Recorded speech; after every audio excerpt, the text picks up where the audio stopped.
Me do a couple things. Firstly, Jeannie and I went hiking today.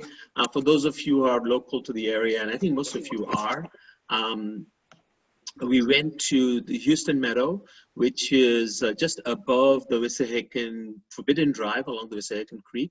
If you don't know it, I highly, highly recommend exploring both Houston Meadow and Endora Meadow. It's a wonderful place to go hiking, walking, because it's both are true meadows. And so there's a very a good mixture of ecosystems. So there are very wooded areas, and there are meadows, and later on we'll talk about this. But one of the things birds like are transition zones. They're zones between water and trees, between trees and a meadow. And so these places are full of transition zones, and consequently the birding is really good. And if you were here before, you probably heard this already, but I'll repeat myself. Later in the summer, or as spring progresses, the butterflies are also great. So if you're into butterflies, it's a great place to go for butterflies. If you just want to walk and want to pretend that you're 100 miles from the city, both meadows are really good. Very easily accessible from the... Judy. So I'm going to mute everybody just so we can have one conversation. Of course, feel free to jump in, unmute yourself. That's in your control. Feel free to jump in and ask questions and talk. But anyway, so we went to the Houston Meadow today, and I just want to show you, let me just share my screen, a couple of things.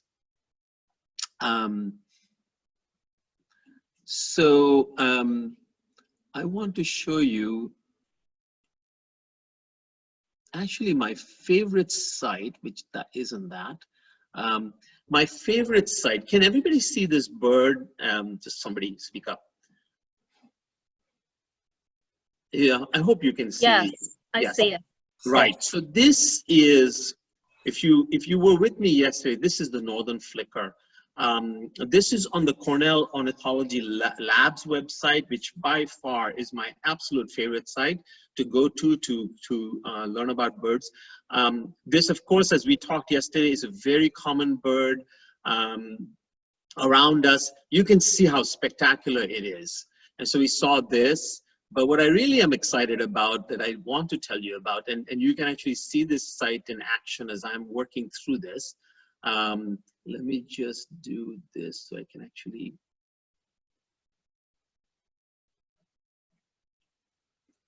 So you can search for a bird. I'd search for a flicker. Let me just show you the bird that really got me excited.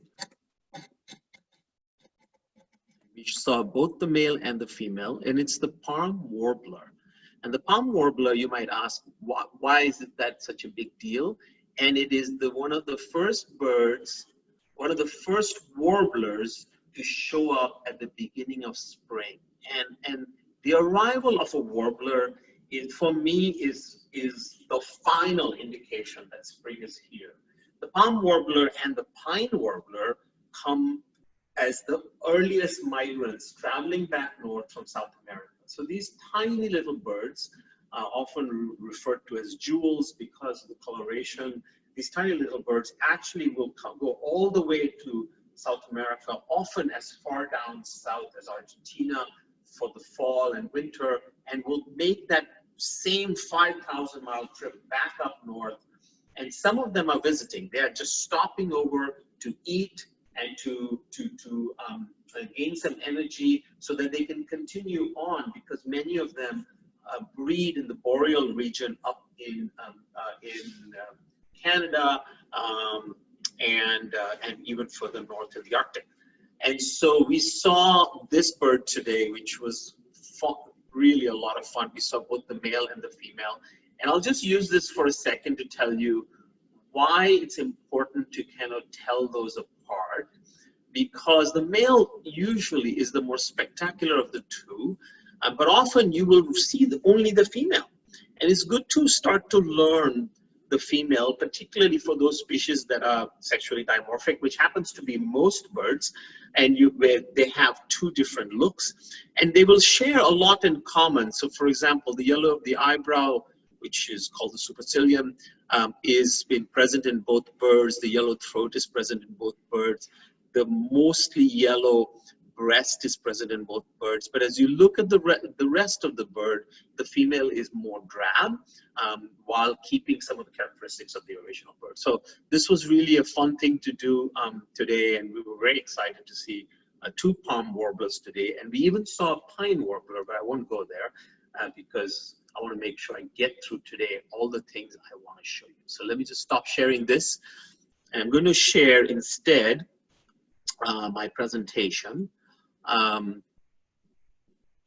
which I think I had up. Anyway, I'll do it again. So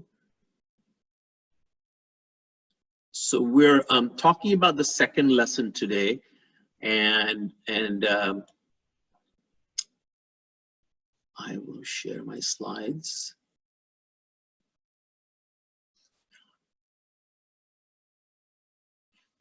So presumably you can see a slide that has the title of the course. Can somebody just say yes? Yes. Okay, super. Thank you very much. Today we're going to dig deeper into identification and understanding of how birds are characterized. And it's important to know a bit about that, because it'll just help you find them in your bird book. It'll help you see the connections between the bird and its fellow members of the same genus or fellow members of the same family. So today's topic, a set of topics, are simple. I'm going to talk a little bit about the basics of the bird anatomy, and that's not, and I won't go into a lot of depth. I can't go into a lot of depth, but I want you to see enough of this so that you can start thinking of the bird in terms of its anatomy, and that'll help you actually identify them more easily. We'll spend the bulk of our time on identification in the field and what kinds of things does one do to get better at that.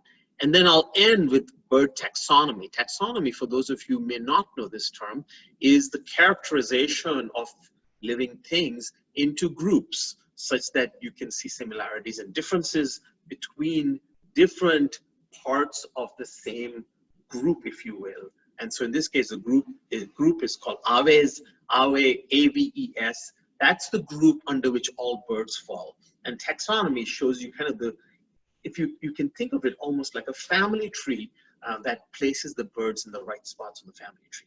And I'll show you why it's important to know a little bit about the taxonomy, although I don't want you to get too hung up on this. It'll come with time. You will learn it over time. It's not something you have to pay a lot of attention to right away, but nonetheless, I'll give you a taste of it so that you can understand the value of learning about it. All right, so let's get started. And before I do this slide, let me just kind of do a general acknowledgement of the web. I have borrowed a lot of things from the web, and under what you would consider the fair use doctrine, and that being that I'm not going to be selling this course anywhere. I'm not making any money off of the use of these materials. But it's important to acknowledge the fact that a lot of people have put in a lot of work to put these things on the web. And so you'll see pictures and diagrams like this that I've borrowed from the web. And I do want you to realize these are not created by me. They're typically borrowed from people who are much better than me at this and have put a lot of work into to create them. So let's start with the overall bird. Of course, you know what the typical bird looks like. Let's start with the head. The head is something you're likely to pay a lot of attention to because it just kind of draws the eye. So you start, here's the eye line. This is the line that goes through the eye. And actually, even though this is a small feature, often you will use it to differentiate between birds. You will see the cap, the crown of the cap, and often the crown has a very distinctive color. So today's palm warbler, it just so happened that Jeannie and I at the same time saw the palm warbler, except we were looking at two separate birds. It was a male and a female, and they were together. And she said, "Did you see it?" And I said, "Oh yeah, I'm looking at it right now. Isn't there a lovely chestnut cap?" And she said, what chestnut cap? And it's because the male has a prominent chestnut cap and the female doesn't. She happened to be looking at the female. I happen to be looking at the male.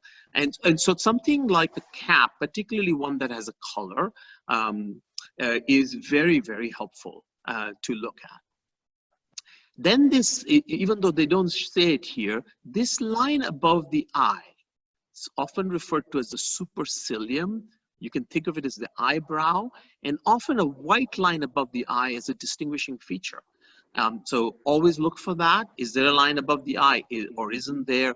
And what's not shown over here is often there's a ring around the eye. So an eye ring, a full eye ring, a split eye ring are also really key field signs. Of course, the mustache, and then the breast. And the breast is so important because often birds will have this kind of distinguishing characteristic, a very plain breast combined with quite a complex set of shoulder and body. Sometimes there's streaking on the breast. Sometimes there's barring on the breast. Today we saw a hermit thrush, which is a very uncommon bird in our area, and the hermit thrush had dots on the breast. And you know, if the dots had stretched all the way down to the bottom of the belly, that would have been more of a wood thrush. But the fact that the dots stopped right about over here distinguished it from the wood thrush, which is the more common thrush around here, and made it the hermit thrush. So the breast is important, noting the color, noting its shading, noting whether there are any marks on it. The other feature that stands out are these wing bars. And so counting the wing bars is often just an unconscious thing you do. And so, for example, at the very end of our birding, Jeannie was the first one to find what turned out to be a pine warbler. And we were talking about it afterwards because I didn't get as good a look at it as she did. And she said, you know, the two wing bars were very prominent. And that was an important field sign to ultimately settle that it was a pine warbler. So birds will have 1, 2, or 0 wing bars. Some will be very, very bright and prominent, others very light. Look for the wing bars. It's an important field sign. And then the rump. The rump often has a different color than the rest of the body. Often a good field sign to pick up. Flank, not as much, but under the tail, to put it very delicately, the rear end of the bird, or the bum of the bird will often have a different color. So it's something to look for as well. So as you can see, there are parts of the bird that are important to pay attention to. You don't have to necessarily see it all. And here's the thing, the bird is not necessarily there to cooperate with you. So it will let you see what it'll let you see, and you can't ask for more than that. So you're going to pick up sometimes just a part of the field signs. You need to pick up enough so you can actually tell what species it is. The other thing that's not shown here is often the wing will have lining. So you might see on the northern mockingbird, one of the quick signs if you see it flying by is its tail has a white line on both sides. The other feature is there a notch in the tail, or is it a squared tail? Is it a rounded tail? The difference between a sitting sharp-shinned hawk and a sitting Cooper's hawk, which is larger than a sharp-shinned hawk, but in the field, unless they're side by side, which they never are, you look for whether or not it has a rounded tail or a square tail. The other field signs that, of course, makes life a lot easier is a crest. Not a lot of birds have a crest. You see a flash of a bird, there's a crest. Already you've eliminated the vast majority of the birds in your bird book. You look for birds with a crest in your bird book to see what you might have seen. I mentioned the eye ring. In this case, they're not showing a white eye ring, but white eye rings are very common, and it's something to pay attention to. And finally, the wing. Now, the wing, typically, if it's a sitting bird, you're only going to see these features. If it's flying, sometimes some of the birds will have very distinctive colorations. And so these are the different names for the parts of the wing. The outer feathers, which are the flight feathers, they're called primaries. And the inner feathers closer to the body are the secondaries.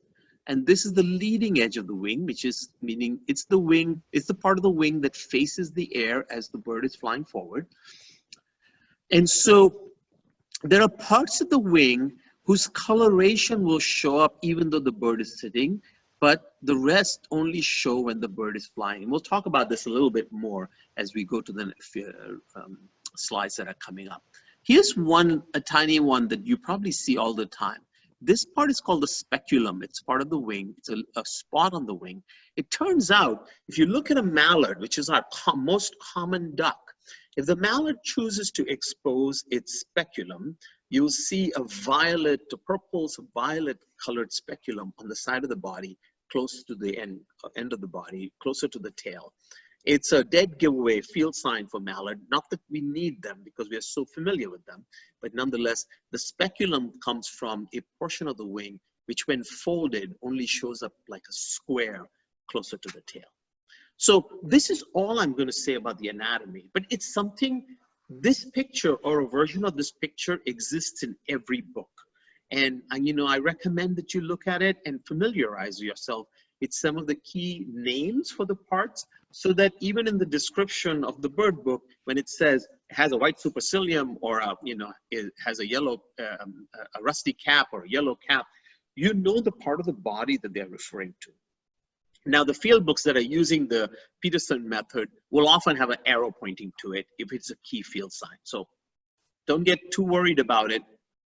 Over time, this will just become second nature to you if you start birding. Okay, so we'll go from here to the topic of identification, which is really the central topic that drives birders, that makes birding interesting, is your desire to understand what you're seeing, to be able to name it, and ultimately understand its place in the families of birds, its place in the ecosystem around you. And it just it's you know, for those of you who love mysteries or puzzles, this is the ultimate puzzle, right? So let me, before I start identification, let me just talk a couple of minutes about what happens when you're in the field.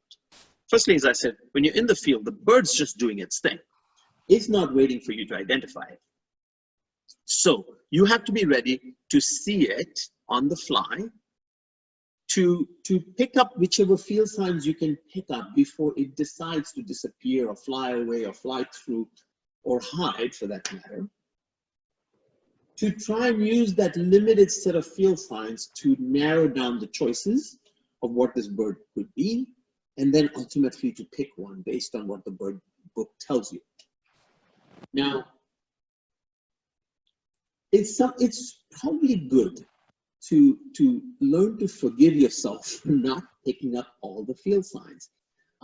Often you will find yourself in the field just really upset at yourself because you didn't see it all.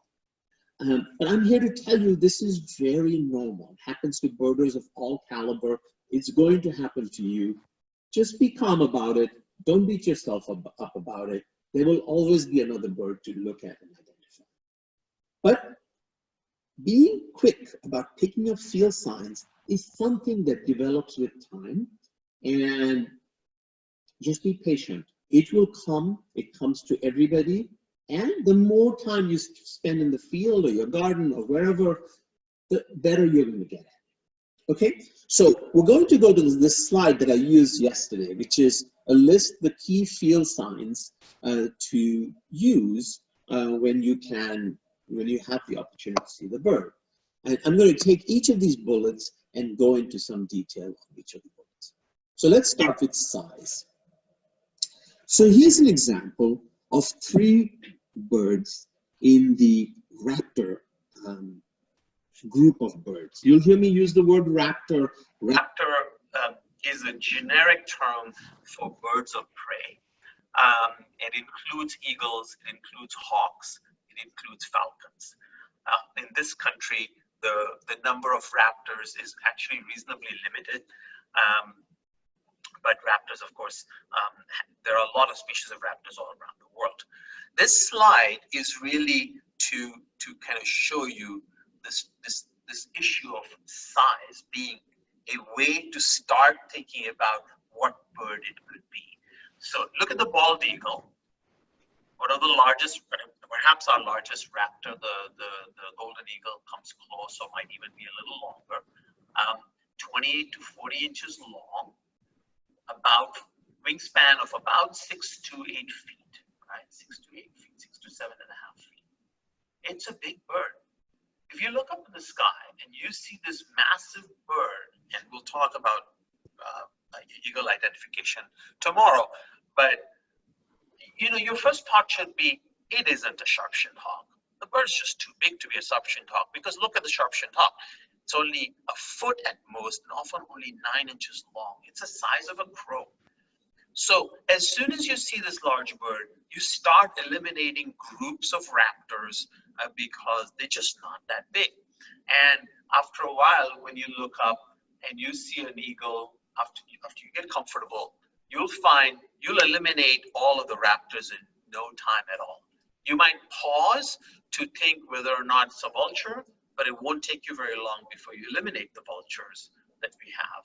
And you'll start to narrow down on an eagle being the right answer. Now, there happens to be 2 eagles, and out on the east side of the United States, the bald eagle is the more common eagle. It's not very common for us to see the golden eagle here. You go to the west side, the golden eagle is the more common eagle. And so you take that size, and then you take its flight patterns, and we'll talk about that, and the fact that you're in the east, and you start to, basically develop a probabilistic call, which is, this is most likely a bald eagle. Now, of course, if you see its white head and its white tail, it's such a standout pair of field signs, there's very little doubt about what it is, and it's a adult male bald eagle. But the size is where it starts. Mentally, you'll get to a place you'll start eliminating birds based on size. The red-tailed hawk sits in the middle, about 1.5 feet in length to almost 2 feet in length. And so bigger than the sharp-shinned hawk, smaller than the eagle, it sits right in the middle. Wingspan also proportionally smaller. So this is a way to kind of start. So you look at the bird and say, oh, wait a minute, this is a tiny bird, likely in the warbler family, likely in the chickadee family, likely in the titmouse category, and you automatically have eliminated most of the birds in your bird book. So it's a way to start to narrow down. Now, you go from size to shape. Now, some birds, of course, have very distinctive shapes. It doesn't take anybody any time to identify a swan. It has this wonderfully elegant shape for its neck, and it is such a standout shape. All you have to worry about is what kind of swan it is, and we have 3 kinds in the US. The mute swan here is the most common swan, but you can see, as soon as you see the shape, you know it's not a duck. You know it's not one of the water birds like this one, which is the great egret.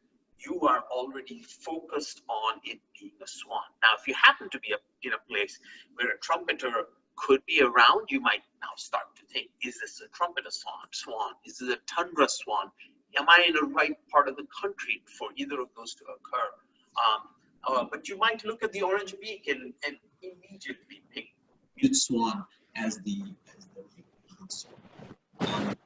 The mute swan, by the way, is not mute. It does call now and then, but not very often, and so it's truly it's called by that name for that reason.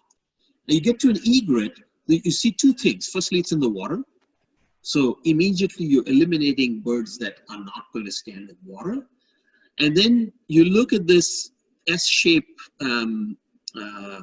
neck, and you know it's in the heron family. Well, you will begin to know it's in the heron family. So now you're already down to maybe 2, maybe 3 pages in your bird book from which you're trying to decide what bird it is, right? So you're not looking with the songbirds, you're not looking into the crows, you're not looking into any of the smaller birds. You immediately focus your attention on the water birds, and with this shape, you start to look in the heron family. And so this identification is really about elimination of all the other options. And the more options you eliminate, the closer you get to identifying the ultimate bird. Now, the great egret is an example where there are other egrets, like the snowy egret, which has a very similar looking shape. But its size is so much smaller that if you see one, after a while, you will never mistake a snowy egret for a great egret because the size difference is massive. So using the size, you'd eliminate the snowy from the great. And then you start to look at other field signs, and we'll get to those in a second. In this particular case, you know, the yellow bill, yellow legs would be very key field signs. It just so happens there's only one egret of this size in the United States, so it's really hard for you to miss this particular call. But nonetheless, you know, I think you're getting my point. You start to kind of narrow from size to shape to the other more detailed field signs. You come down to a mallard. Mallard, of course, is our most common, most prominent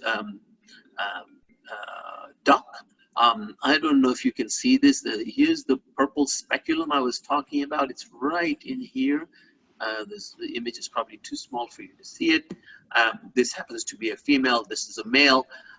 You know, we tend to overlook the mallard because we see so many of them, but actually when you just step back for a moment and think about it, it's actually a very pretty bird, right? The glossy head, particularly if you catch it in the right light, is a spectacular head and has a lot of coloration here that that would make it an interesting bird if you didn't live in this area. So shape's an important differentiator, one that will help you identify, you know, narrow the choices very quickly. We go from shape to colors. Colors are very, very much almost the first thing that catches your eye.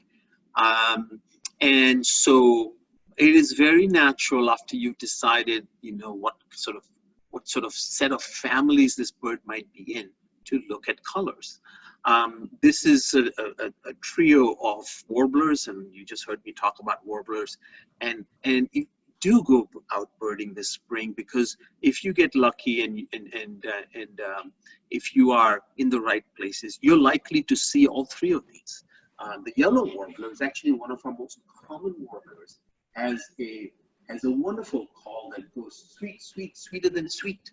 And I'm not doing it melodically, but once you hear it, you'll see why it's a very distinctive call.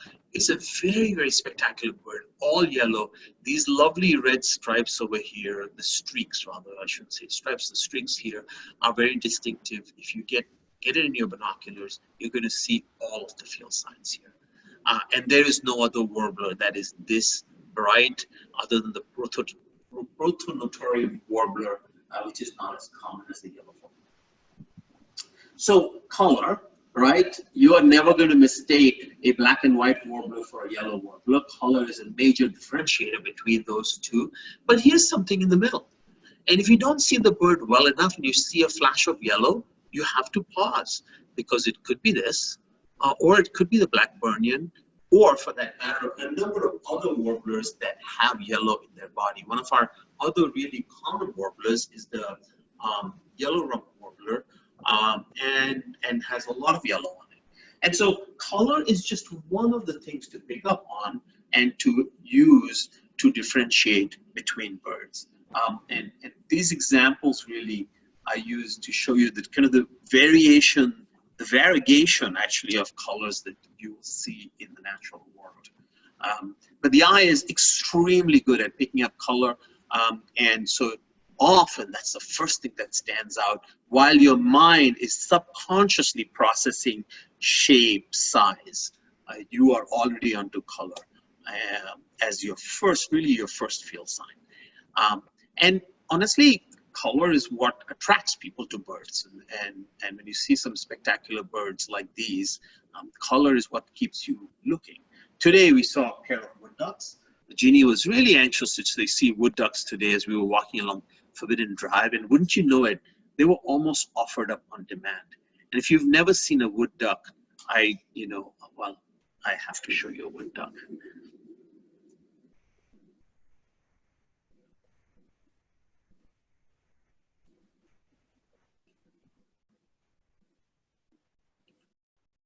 Do you have to be near water for the wood duck? Absolutely, yeah. So they're always in the water, and around us there are multiple places where they have actually built bird boxes for them, and so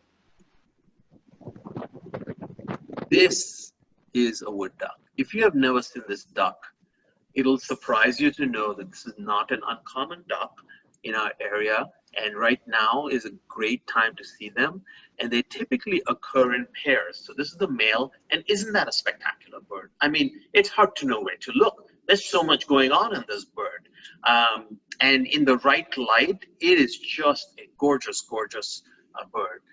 The female is right here, less spectacular, but nonetheless, important for us to learn, because sometimes you're likely to only see the female.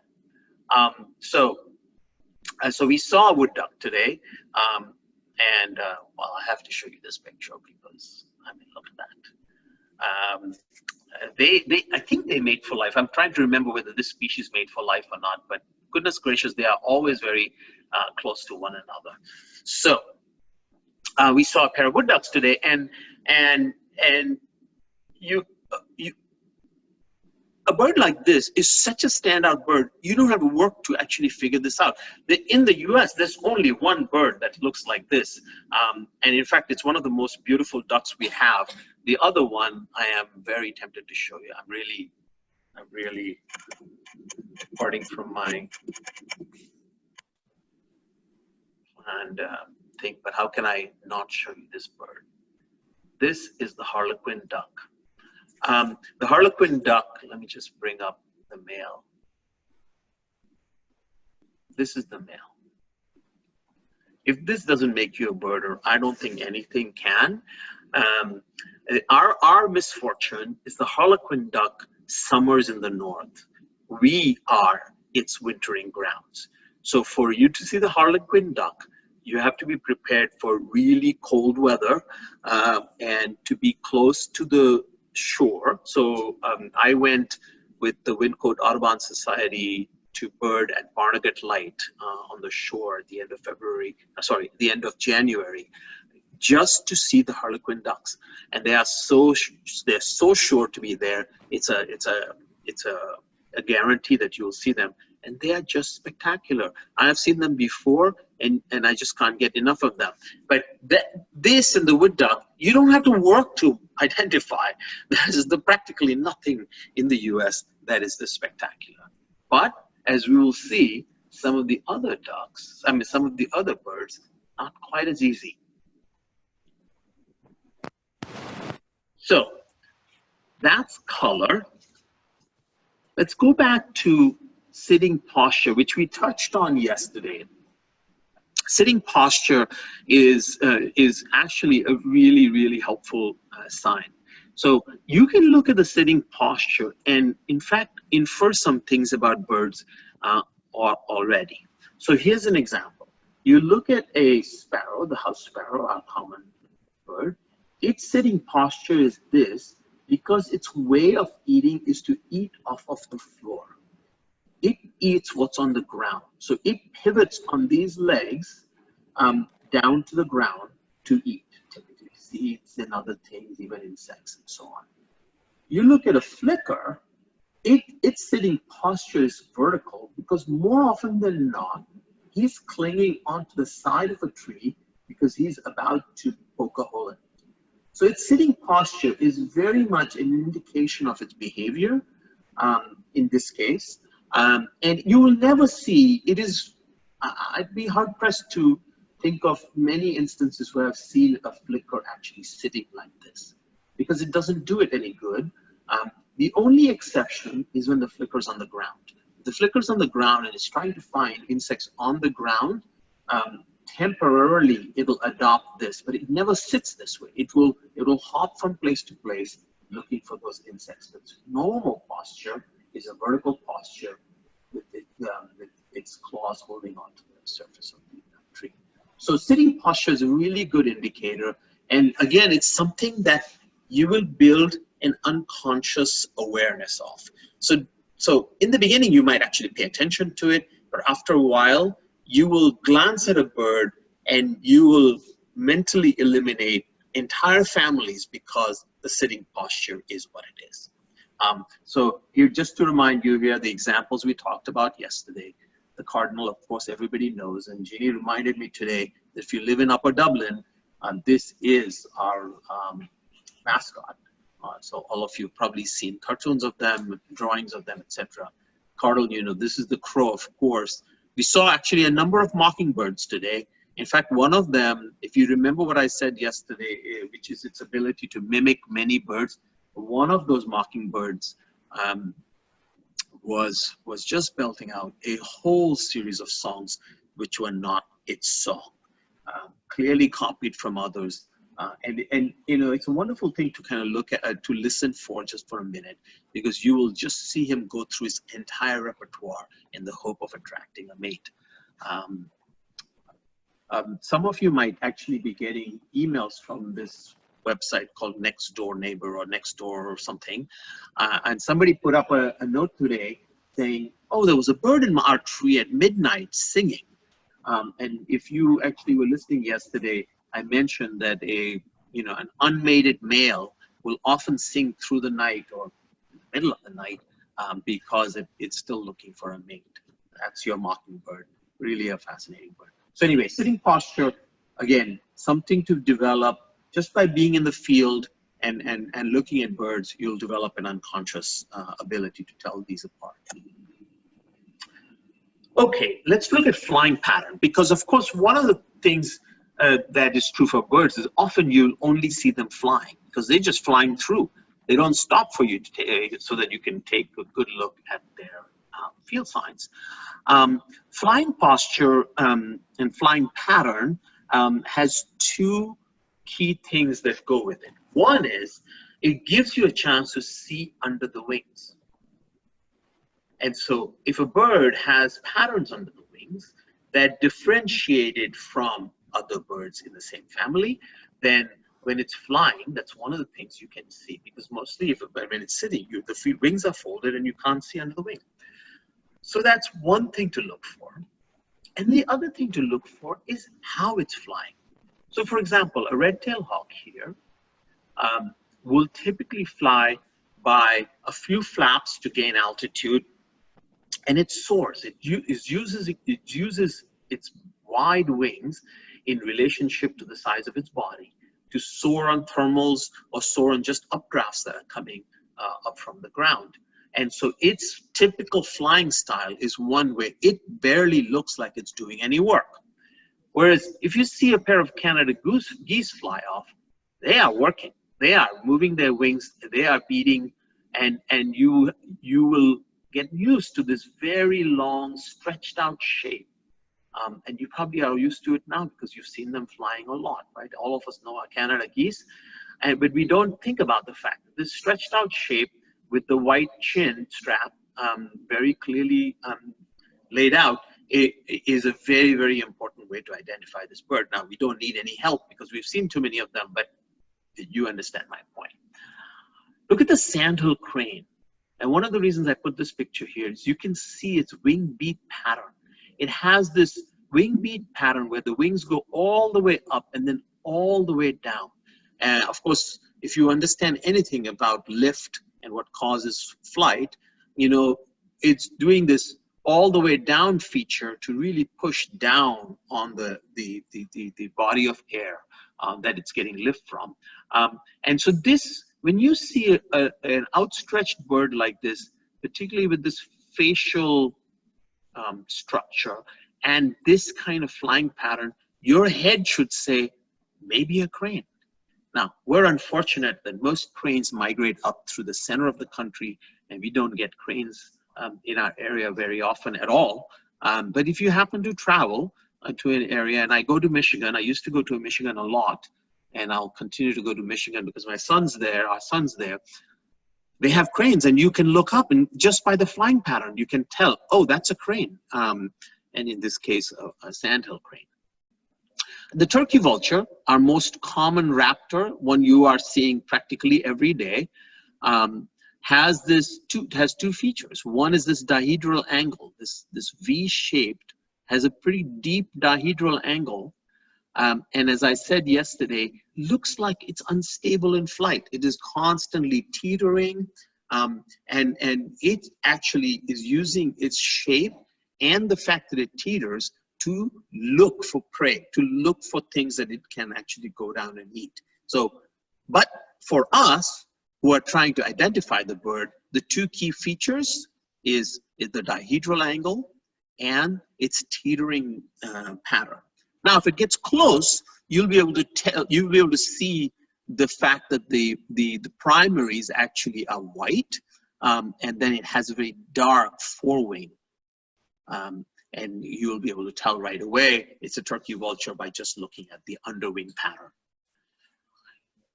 You come down to the peregrine falcon. One of the things that's true for falcons is they move so fast, often they're just flying right by you. And so the thing to look at is the shape of the bird. Falcons, all three of the falcons that we have in this country will have the shape when they're flying. A very, very pointed wing, both sides are very pointed. Comes to this very, very well-defined shoulder, and then has a very streamlined shape. This shape, the only set of birds in the US that have this shape while flying are the falcons. And we only have a few falcon species in this country. Out on our side, the most common one is the kestrel. Of course, then you've got the peregrine falcon. Those are the two common falcons for us. If you go out west, there are a couple of other species that you have to think about. But look for the shape first, because that's your first indicator that you're either looking at a kestrel or a peregrine falcon if you're out east. I picked the goldfinch not only because it's a beautiful bird, but has a very key characteristics when it's flying. It has this undulating pattern, almost like a sine wave, if you remember your trigonometry, that it carves through the air. And even if you just get a glimpse of it, your first thought should be goldfinch, because around us, the most common bird with that kind of undulating flying pattern is the goldfinch. And I'm just giving you these as examples of how flying pattern is a way to really tell birds apart as well. Hummingbirds, this is just the ruby-throated. I put this up because on the east side, east of the Mississippi, this is the only species you should see unless something has gone wrong for a western species and it's come over to our side. The ruby-throated hummingbird, beautiful bird. It's very well, very easy to see in our area, particularly if you have eyes like my wife's. I almost never see it until she points it out. But loves the hibiscus flowers, loves flowers that have a lot of nectar in it, and they have this ability to hover. And in fact, it's one of the only birds that actually can back up in flight. And so its flight pattern, which will look like a bee almost, it's bigger than a bee, but it looks like a bee, is your first thought. Oh, that's a hummingbird. Then think about what kind of hummingbird. Of course, if you're out east, you're not very far wrong if you say ruby-throated. And finally, the crow. The crow, next time you see a crow, just look at its flight pattern. It looks like it's swimming through the air. Its motion of its wings is indeed a swimming motion. Not that it's trying to swim, but that's what it'll look like to you. So you look up, see a black bird with a swimming motion, you don't even have to try. It's the American crow. So flight pattern, very, very important set of field signs. All right, and then markings. So I come back to this slide, which I use for color, and markings is what I'm talking about when I'm talking about streaking on the breast, white, wing bars over here, supercilium above the eye, a eyebrow that's stretched out, a little bit of white in the tail, a few streaks in the belly, or in a black and white warbler, a lot of streaks here, a face that is alternatively black, white, black, white, black. These are markings that are very critical once you've used all the other ways of identifying what the species should be. I term this page low difficulty because, I don't even have to tell you what to do to differentiate between these three birds. They have very distinctive marks. If you saw them side by side, you'd have no trouble at all. But even remembering the markings, a black and white warbler or a yellow warbler, easy to remember. You don't even have to open your book after a while. So these are low difficulty differentiations. You go to medium difficulty, I pulled together 5 woodpeckers. So these are woodpeckers. So these are species from the same family. They're all woodpeckers, 5 woodpeckers. And why do I call them medium difficulty? Well, if you get the acorn and you happen to be familiar with the red-bellied, this is an easy identification, you know, because you don't see the eye ring. In the case of the red-bellied, you have this very prominent chin, white chin. You have this very prominent white band above the beak. And you see none of that in the red-bellied. So that's not so hard. But let's look at the Gila and the golden. Let me just move this thing here. The golden fronted, right? If you just got a glimpse and you didn't get to see the whole bird, you can see how this could be quite confusing. And you'd have to actually pay some attention to the details that of where are you when you're looking at this bird? Are you in the right geography? Is it making the right call? Is it the right size? You know, and so on and so forth. And so these are pretty similar. But if you look at the Gila and the red-bellied, yes, pattern on the back, pretty similar. But you know, you've got the gold here, you've got a little bit of red up here, whereas the red-bellied has this beautiful red nape, right? We heard 4 today and saw 2. We saw 2 today. Gorgeous birds, very common in our area, and has a very, very distinctive call. I'm sure you've heard the call. But you know, pick up your binoculars and look, because this is a gorgeous bird. It's called red-bellied, even though the dominant feature is this red nape and this, you know, very, very detailed back. But here's the belly. Here's the red belly. Almost never seen because it's hidden in the fluff of the white feathers. But nonetheless, I think of this page as medium difficulty. You know, after a while, you'll be able to tell these apart easily, and you shouldn't have to dig into your book as much after a while. Let me just look at this note from Liz. I would think that they couldn't survive here until trumpet-shaped flowers are in bloom, since they have to eat so frequently. You're right. They tend to actually, you're talking about the hummingbirds. They're not yet in the area, but they will be. We had them all summer long last year. And they are not that picky, by the way. So they will look for flowers that have nectar in it. And I mean, Rose of Sharon. The Rose of Sharon. Yeah, the Rose of Sharon is very attractive to them. What else have we? They've come to the butterfly bush as well. And certainly if you have bougainvillea, they love the bougainvillea. So yes, you will see them. They're just very, very fast. They're small birds. They think of them almost like twice the size of a bumblebee. And you might actually dismiss it because it looks like a bumblebee, but look closely and its hovering pattern will give it away. All right. So that's medium difficulty, and you might be a bit concerned about what my next slide looks like. And that is this slide. This is the high difficulty slide, and you can see why. So top of the page, greater yellow legs, lesser yellow legs. And you might look at these 2 birds and say, come on, really? How are you going to ever tell these apart? And here, you have the benefit of having them side by side. It so happens that in the field, they're often side by side. So that's an advantage. But take a look at this pair and just imagine being able to tell these apart in the field. So firstly, they're yellow legs. So they both have yellow legs, not so surprising.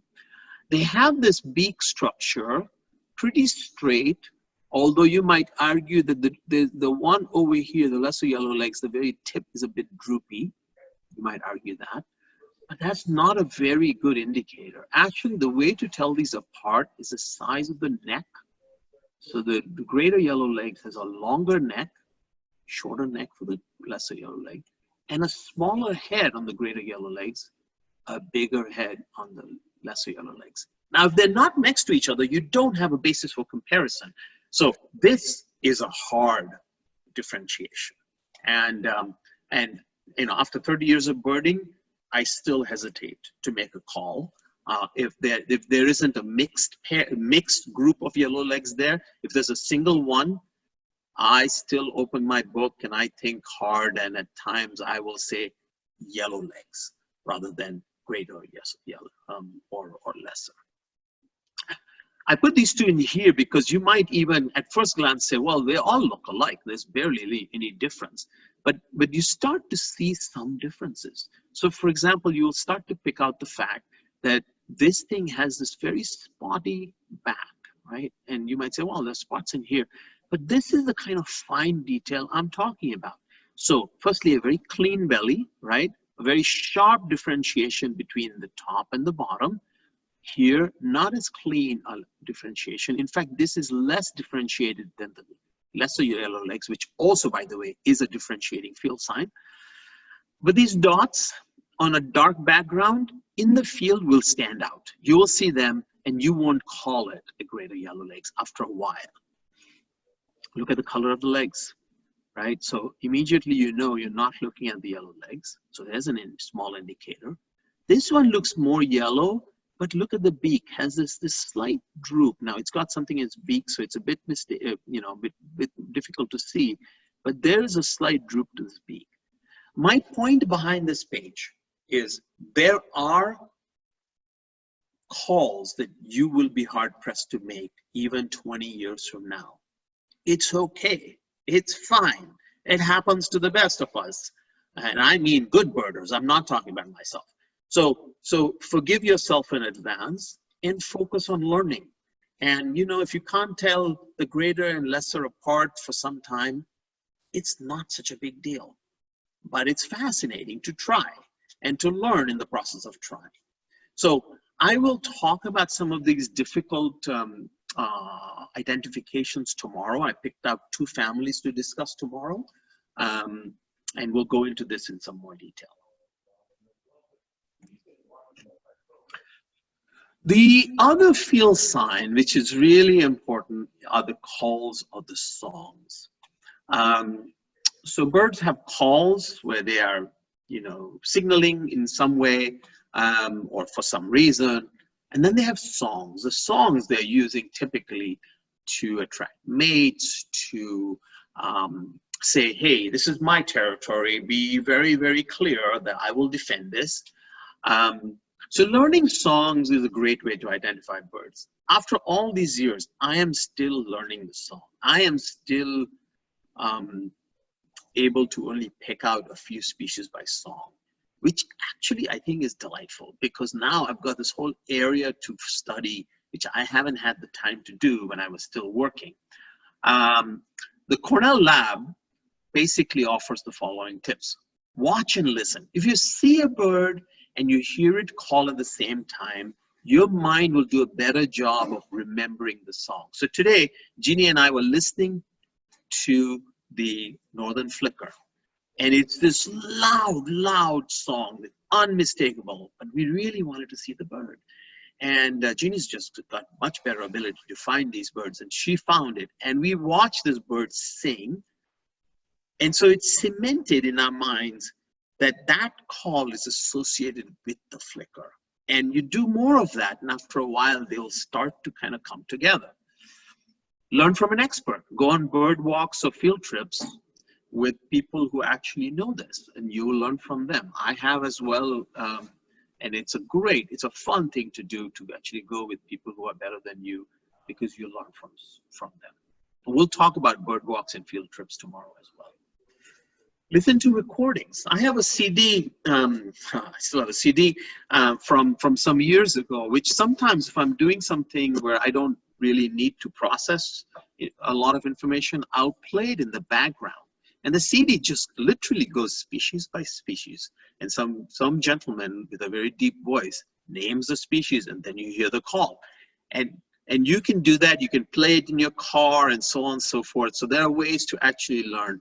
And Cornell's Macaulay Library, which is a digitized birdsong library on the web, freely available to you, you can go on and actually check the call of a flicker, or check the call of the bird that you're interested in. Of course, you can't carry it with you in the field, but it's a great way to learn.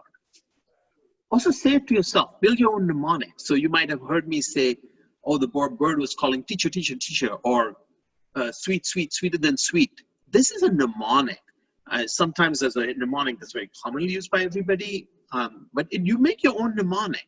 And that mnemonic then can remind you what that song, what bird that song relates to. And then details. Break the song into segments that can be classified by their tone, pitch, and tempo. I found this easy to say, much harder to do. If you're musically oriented, you're probably at an advantage over me in this regard. But if you break up the song in your mind into portions, you might find it easier to remember. So bird song, bird call, really, really important, very helpful. There are other clues like behavior. Like, where is this bird? What is it doing? You know, is it on the ground? Is it on a tree? Is it hopping from branch to branch? Or is it sitting still? Is it foraging in the undergrowth? What's the activity, as I said? Jumping, crawling, hopping. Is it flying from perch to perch, or is it staying in one perch and returning to it repeatedly? So there's this whole family of birds called flycatchers, and one of their attributes is they will start from a branch, and if you miss it and it flies, just be patient. It'll come right back to that perch after it's caught the insect or after it's failed to catch the insect, and it will hunt from that perch for quite some time. So these are kind of behavioral clues that are also helpful. Now and then a bird will surprise you. The other day we were in Andorra Meadow and we saw the flicker on the ground, and I was telling Jeannie, I said, it's not very common to see a flicker on the ground. But the flicker was clearly looking, hunting insects on the ground. So again, something to learn as time goes on. Habitat matters, right? So if you go to a wetland, expect wetland birds, expect herons, expect cormorants, expect, of course, geese and ducks and so on and so forth. Very unlikely to see them in a grassy area. You go to a grassy area like the meadow we're at, expect the tree swallow, expect chickadees and titmice and so on and so forth. So habitat is a great way to kind of mentally put yourself in the part of your bird guide that is pertinent to that particular experience. And then seasons. The seasons matter because plumage just does change. Right now is a wonderful time to look at birds because they are in their full breeding plumage. They're trying to attract mates. They're trying to be pretty. They will sing persistently. You will see them building nests. They look really busy. Fall, much harder. Dull plumage. In fact, there's a group of flycatchers. A group of warblers, often referred to as the confusing fall warblers, that are spectacularly different from each other during springtime, but in the fall, as they're migrating south, pretty hard to tell apart. And then in the winter, of course, looking at the birds that arrive from the north that use us as their wintering ground is one of the clues to use. Okay, I have clearly gone over again. It's 8 o'clock, but I am going to go through the taxonomy. I'll try and be quicker than I was earlier. The other portion was much more important. I do want you to have a feel for this. If you can hang in there, please do, because I will at least give you a taste of it before we end the day. Taxonomy. That's the science of classification of living things. And the way it works is the generic model. There's class, and under the class are multiple orders, and under each order are multiple families. Under each family are multiple genuses. Under each genus are multiple species. And what I didn't include are subspecies, but that's just making it more complex than it needs to be. So look at this structure, and you'll have this tonight once Lauren sends you my PDF, but this is basically how living things are categorized, whether it's mammals or fish or whales or, well, mammals, whales are mammals, but birds, insects, they're all categorized by this model. Why is that important? Well, I picked out a couple of examples. So birds, all birds are of the, so to remind you, this is the class. So all birds of the class aves. Hence the word avian, aviary, all comes from the fact that they belong to the class of aves. I picked out two orders below it, the galliform order and the anseriform order. The galliform order is where all the pheasant-like birds are. The anseriform order is where all the water birds like ducks, geese, etc. are. And I split apart one of this. I took the galliform and split it into, and I'm showing you two separate families. So the order, the order always ends in this MES set of letters. So if you see anything that is galliforms, anseriforms, it's at the order level. You come down to the family level, those families will always end with the letters DAE, day. So it's Numidae, Odontophoridae, Anatidae. So all the families are days, okay? And my advice to you is forget the order, right? You don't need to be so complex. But family is important because you will find yourself really learning to group birds together in the correct way by paying attention to the family. So Anatidae is the family of ducks and geese. All ducks and geese fall in the Anatidae family. I took this New World quail order and split it, and I'm highlighting three genuses from that. And genuses don't necessarily have a ending that is so clean as the form and the family. And then under one of the genuses, I highlighted three different species, and you can see the species can be very different in name. Here's the common name under it. And so yesterday when we were talking about the names of birds, I gave you the common name, and then under that I said the genus is here, and then the species is next. Always genus first, species second. Often if it's shortened, the bearded wood partridge might be called D. Barbatus. If it's not shortened, then the entire genus will be spelled out and Barbatus would be spelled out. Okay, so now you know what taxonomy is at a high level. And as you start to learn the birds, you will start to see how they fit in this kind of order. And the only reason this matters is you will see how birds that belong to the same genus and ultimately the same family have some similar characteristics.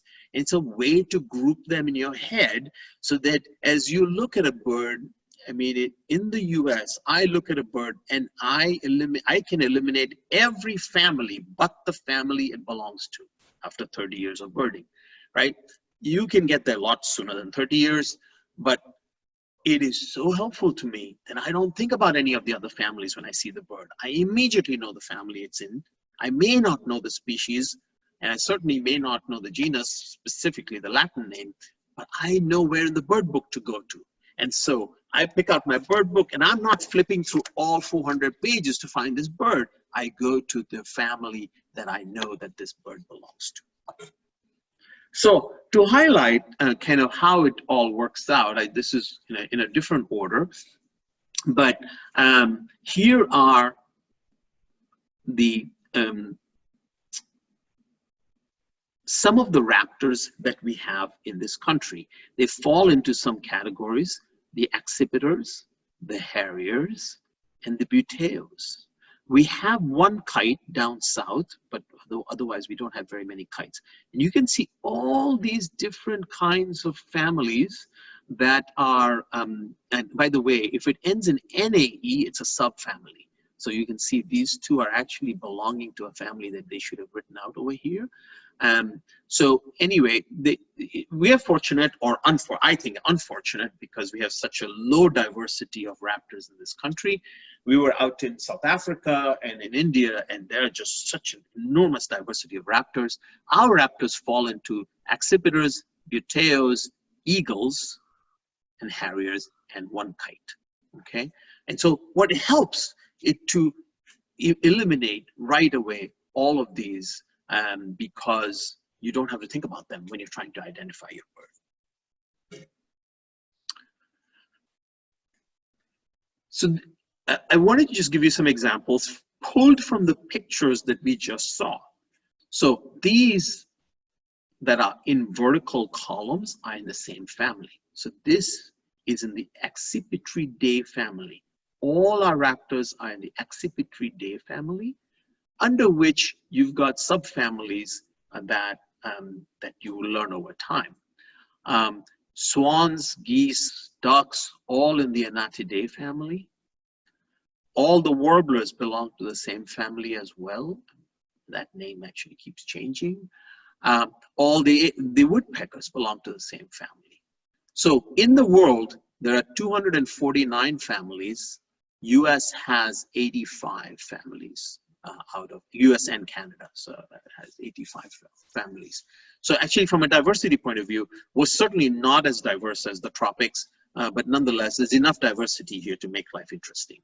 But you can see how it helps to actually think about these in terms of families, even though you may not remember the Latin names and so on and so forth. But if you start keeping records of what you're seeing, you will immediately see the value of what I'm talking about. And so this is my reasoning for understanding taxonomy. It's easier to find new birds in the field guide. It's a way to understand similarities and differences in behavior. It's a better way to keep track of your sightings because common names do vary between countries and regions. But here's the bad news. Taxonomy is not fixed. In fact, it changes all the time. And the reason it changes is that science does not stay fixed. And as ornithologists learn more about birds, sometimes they will lump species. So what species of different, but birds of different but similar species are often combined into a single name. And I mentioned the junco yesterday. Juncos out west and out east used to be separate species until finally they realized that, oh, by the way, at the boundary where these two come together, they actually interbreed, but more importantly, they successfully interbreed. And that's the real indication of whether they were part of the same species. Sometimes species are split. So birds of the same species, often subspecies, can be split into separate species. This sort of stuff drives the listers crazy because they might say, oh, well, I have a life bird X, and before you know it, it's been lumped with something else, and now they have X minus 1 life birds. Or they get delighted when there's a split, and suddenly they have an X plus 1 life bird on their list. If you're not one of those people, this is more educational and to some extent academic. So actually we are at the end, thank goodness, only 10 minutes late. So we talked a little bit about the basics of the bird anatomy as a way to kind of get you to see the bird at the field sign level. We talked about different ways to narrow the bird, narrow the identification of the bird based on shape, size, color, markings, etc. And we touched briefly on taxonomy, just so you can understand how the world of birds is organized. So I'll stop here, and I will open up for questions, and I'll unmute everybody. Questions? Comments? Regarding the books. Sorry? You hear me regarding the books that you mentioned yesterday? Yes. The Sibley Guide to Birds. Yes. Do you recommend that versus the one that just focuses on the eastern birds? No, so actually what I showed you, I don't know if you can see this. This is the east. Oh, that's And the so one I have the east. His new edition, I think, has a combined for all of North America. So I have the east. And the advantage of actually getting one for the east and one for the west is that you will just have more detail for the east. So if you were asking me, unless his newest version is a combined version, I would pick the east because you're going to spend most of your time here, unless you travel a lot, in which case, you know, treat yourself and have 2 books. Who travels these days? Only a matter of time. Right, yeah. Okay, well, thank you very much. Sure thing. Oh, Leo Herman's mom is on. Other questions?